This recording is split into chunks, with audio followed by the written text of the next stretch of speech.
Fala pessoal, tudo bem? Aqui quem está falando é o Franco, eu sou fisioterapeuta e você está no canal Movimento em Foco.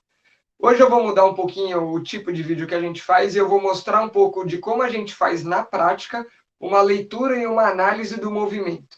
E como exemplo hoje eu vou pegar o Cristiano Ronaldo nesse cabeceio absurdo que ele fez no final do ano passado jogando pela Juventus, tudo bem? Espero que vocês gostem desse modelo de vídeo.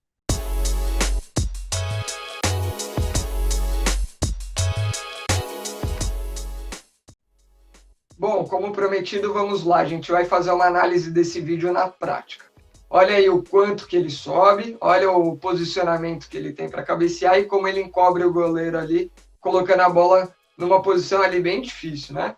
Então vamos entender ponto a ponto o que acontece ao longo de todo esse movimento e qual deve ter sido a sequência de planejamento envolvida ali em relação ao sistema nervoso. Primeira coisa que a gente vai ver é que a gente já sabe que o sistema nervoso é quem controla a tarefa, levando em conta aquelas três variáveis que a gente sempre chama atenção, que é indivíduo, tarefa e ambiente. No pacote do indivíduo aí, a gente vai ter o Cristiano Ronaldo com todas as características e habilidades que ele tem.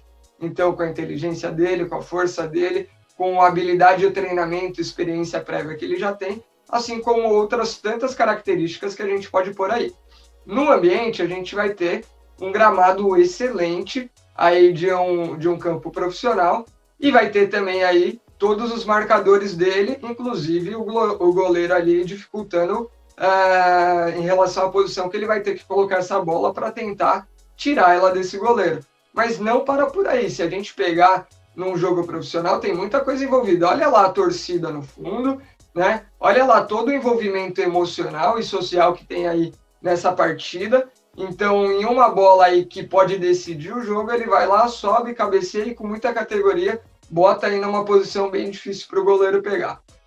Dentro dessas duas coisas que a gente falou, indivíduo e tarefa, não basta para a gente compreender o controle do sistema nervoso em relação à estratégia motora recrutada. Então, falta um pilar, que é a tarefa em si. A tarefa é cabecear a bola a partir de um cruzamento que ele recebeu. Então, para isso, a gente vai ver que tem uma série de demandas aí da tarefa. Então, tem uma demanda de ele precisa fazer a leitura ideal de por onde essa bola vai passar.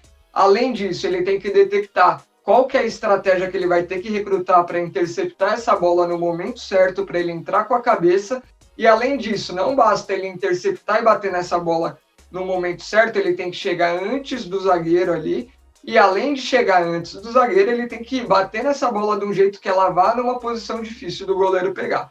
Então, olha o tanto de coisas, olha o tanto de demandas, olha o tanto de fatores envolvidos em todo esse planejamento. Agora vamos ver ponto a ponto o que acontece.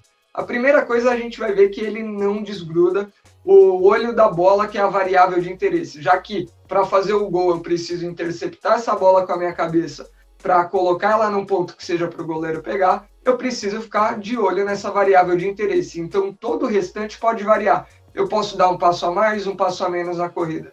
Eu posso saltar com o pé direito ou com o pé esquerdo. Eu posso variar uma série de coisas, inclusive o posicionamento do meu corpo enquanto eu estou no ar. Mas o ponto de interceptação da bola, eu vou ter que cronometrar bem certinho para eu conseguir pegar a bola no jeito, na veia e no momento certo para colocar essa bola aí numa posição difícil para o goleiro. E a gente vai ver, eu vou até colocar um marcador aqui sempre para a gente destacar as coisas, é que ele em momento algum tira os olhos da bola. Olha lá ele fazendo rastreio de toda a trajetória. E aí a gente vai ver que ele está vindo de um deslocamento, de uma corrida invadindo a área, e enquanto ele vai fazendo essa invasão, nota também que o marcador dele também está tentando mapear a bola, só que com o pensamento de subir, pegar essa bola antes e afastar a bola para que o Cristiano não pegue. E aí a gente começa a ver que ele vai entrar numa transição dessa corrida para uma fase de salto. Ele posiciona o pé esquerdo aí numa posição um pouco à frente do corpo, e quem já sabe que o centro de massa está atrás e o pé está na frente vai entender que isso vai funcionar como um freio, só que aí para ele não frear e não travar, ele vai justamente absorver em uma fase de energia aí pelos tecidos mais viscoelásticos, né? Então músculo, tendão, basicamente vão fazer uma fase aí de absorção dessa energia elástica e vão transmitir junto com a força de contração concêntrica ali dos músculos extensores para a fase aérea. Então essa é uma fase de transição da corrida para o salto.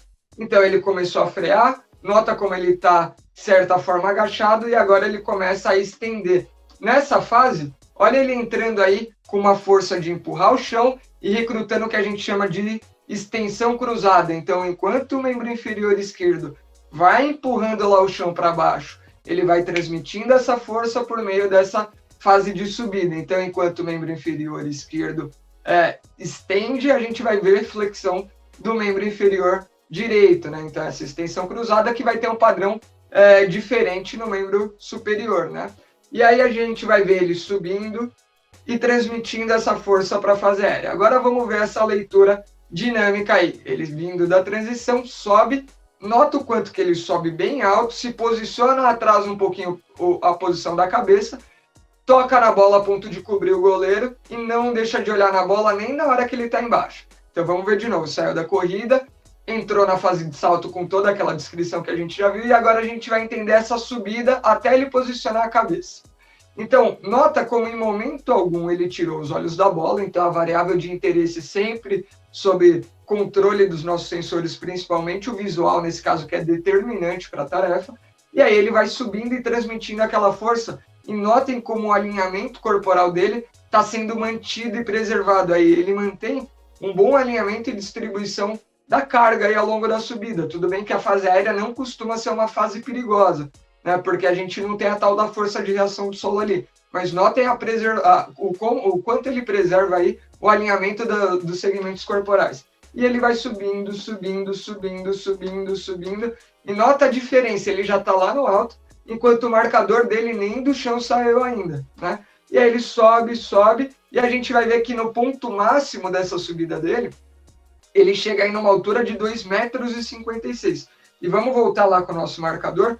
Olha a pelve dele aqui, bem acima do nível da cabeça do marcador dele, que nem do chão saiu ainda.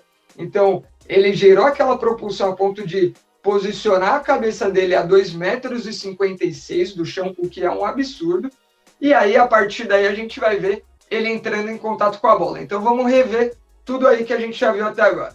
Olha lá ele propulsionando, vai cabecear e nota que para dar certo o momento que a bola vai encontrar com a cabeça dele, ele começa a atrasar um pouquinho o posicionamento do corpo para encontrar com essa bola no momento certo. Então vai tendo todo um ajuste aí que provavelmente é feito principalmente por estruturas intermediárias como por exemplo o cerebelo, núcleos da base, mas principalmente essas estruturas que promovem ajuste do plano traçado ali pelo sistema nervoso.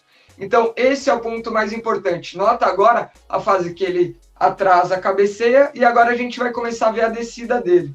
Nota como ele preserva aí a partir do momento que ele cabeceou a bola, o segmento corporal, né, ponto a ponto, alinhado como um todo, e como ele está deslocando agora, que ele veio da fase aérea e veio num deslocamento antero-posterior, então o centro de massa dele está viajando para frente, né, e para baixo ao mesmo tempo, então fez aquela parábola da subida e agora está descendo. Aí a gente vai ver que olha como o sistema nervoso já antecipa e posiciona o membro inferior dele já na direção do freio que ele vai ter que fazer em relação ao centro de massa para ele absorver essa carga. Nota lá como, por mais que tudo isso esteja acontecendo aí, em nenhum momento o Cristiano Ronaldo tira os olhos da bola. Então a gente vai ver que a partir desse momento ele está olhando para a bola, ele já está entrando em contato com o solo e a gente vai ter nesse vetor vermelho a força de reação do solo vindo contra o freio, contra o centro de massa dele, e aí ele vai ter que de alguma forma desacelerar esse movimento. O ideal nesse momento seria que fosse um freio pela musculatura ali extensora em fase excêntrica no membro inferior, principalmente combinado com os músculos estabilizadores do tronco e do resto do corpo como um todo, desacelerando. Como ele veio de muito alto, talvez isso não baste e demande bastante. Então, talvez o ideal aí seria até uma estratégia de absorver e já entrar numa fase rolando. E aí a gente vai ver que a partir daí, como ele quer manter os olhos na bola, a gente vai ver que ele começa a dobrar, mantendo essa perna bem estendida e firme, sem tirar os olhos da bola em nenhum momento. Esse seria o momento mais perigoso, entre aspas, onde ele já está recebendo bastante a carga, a tendência é de, por conta desse vetor que vem para frente e para baixo, e ele está entrando aí com a perna meio lateralizado em relação ao corpo dele, seria esse joelho valgizar drasticamente, como a gente viu no final do ano passado na NBA, um atleta rompendo a LCA por conta de um mecanismo muito semelhante, só que um salto bem menor, né? E aí a gente vai ver que, no caso dele, essa tendência que estaria mais predisposta a acontecer, ele entra com uma extensão forte, com contração da musculatura e estabiliza essa perna. Então, não tem uma consequência maior aí para o membro inferior. Em contrapartida, o tronco dele recebe grande parte do choque, já que o membro inferior entrou duro, entrou rígido. E aí ele vai começando a flexionar, rodar e inclinar todo o corpo aí a partir do quadril para cima, principalmente aí quando a gente pensa em estruturas da região de sacroiliaca, coluna lombar, elas acabam recebendo grande parte desse choque, e aí isso vai ricocheteando e vai dando um solavanco até lá para a cabeça. Mas nota que, por mais que ele venha com esse tranco e com essa força muito grande aí mesmo para a cabeça, assim que possível, ele, mesmo estando flexionado, olha o próximo frame, ele já tenta retomar o olhar para a bola para saber se foi gol ou não. Então, a variável de interesse aí na bola é tão grande, ele quer tanto saber se foi gol ou não, se ele conseguiu ter o êxito na tarefa dele, que entrar com rigidez ali do membro inferior nem é tanto problema assim. Dentre as soluções foi até que uma solução boa. Claro que essa estratégia que ele adotou por não vir rolando aumenta a carga aí para as estruturas da região sacroiliaca e lombar, mas foi uma boa decisão para esse momento. E talvez, se ele não quisesse tanto olhar assim para essa bola, ele pudesse só desacelerar o movimento em fase excêntrica da musculatura extensora do membro inferior e aí aceitar a carga rolando aí e dissipando ela ao longo de um movimento um pouco maior. E agora vamos retomar e ver ponto a ponto. Transição para corrida, salto. Saltou, se posiciona lá atrás a ponto de encontrar a bola no momento certo, muito mais alto do que o marcador, bate na bola já olhando para ela, encobre o goleiro e volta a olhar para a bola assim que possível. Mais uma vez, olha esse detalhe do posicionamento do corpo como é um absurdo, certo?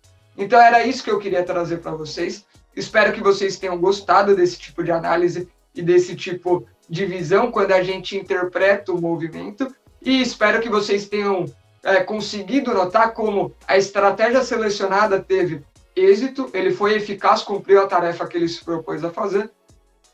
Ela teve aí um gasto energético relativamente ok, a gente não vê ele desperdiçando muita energia, mas a gente vê que em questões de segurança ela é de certa forma duvidosa. Ela poupou ali a região do membro inferior, ótimo, mas ela jogou aí um pouco mais de carga para a região de sacroiliaca, lombar baixa, principalmente essas articulações que receberam esse solavanco. Poderia ser melhor? Eu acho que sim. Eu acho que dava para ele ser melhor se, em vez de receber esse tranco, ele pudesse absorver um pouco mais essa fase excêntrica, num movimento de flexão controlado e já entrar numa fase rolando, dissipando a carga. Só que aí ele teria que deixar de lado o olhar para a bola nesse momento, talvez. Espero que vocês tenham gostado desse novo modelo de vídeo. E eu peço para, por favor, se gostou, comenta aqui, curte, me dá algum feedback para eu continuar fazendo vídeo desse tipo, que é uma ideia que eu tive aí e acho que pode ser interessante para todo mundo. Inclusive, se tiver sugestão de algum vídeo para analisar, manda para mim que eu analiso com o maior prazer. Tudo bem? Nos vemos no nosso próximo vídeo. Desde já, meu muito obrigado e até mais. Tchau, tchau, pessoal.